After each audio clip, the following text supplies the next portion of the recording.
Mag-aadobo nga tayo ng bibe at bago yan ay lilinisan muna natin. Yung kapatid ko nga pala ang naglinis dahil siya ang expert dyan.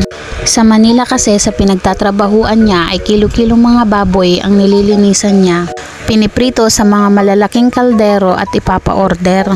Ang asawa ko nga ang tagahiwa dahil wala kaming pressure cooker ay matagal palambutan yan. Maliliit nga lang ang hiwa niya, kung pwedeng nga lang tadtarin yan at gawing giniling na adobo. Yan pala ay hindi sa amin, pinaluto lang sa kanya ng boss niya dahil masarap daw siya mag-adobo. Wow! Syempre nakalibre na naman kami ng hapunan namin.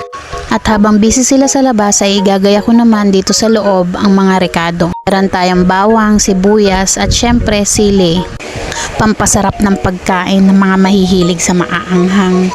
Ginisa na nga ng asawa ko ang bawang, sibuyas at sili. Pangalawang luto niya na nga yan dahil hindi ko nakuhanan ang unang luto niya. Napachismis yata ako sa labas.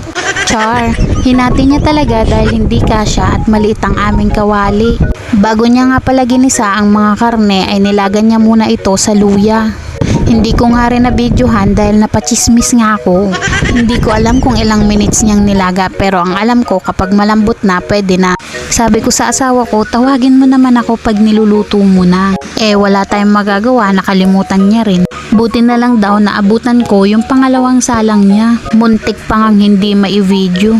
Hindi niya maipakita sa buong mundo kung gaano siya kasarap magluto.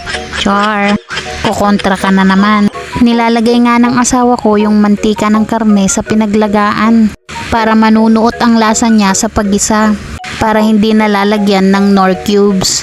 Knorr cubes, baka naman. Pork cubes, hindi naman baboy yan. Chicken cubes, hindi naman manok yan. Pero pwede na rin. Wala pa kasing naimbentong cubes para sa bibe. Char, 'di ba? Ayan, tapos niya nang lutuin.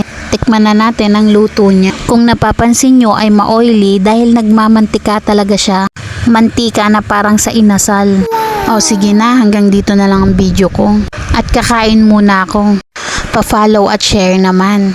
Salamat sa panunood dahil sinamahan mo ako hanggang dulo.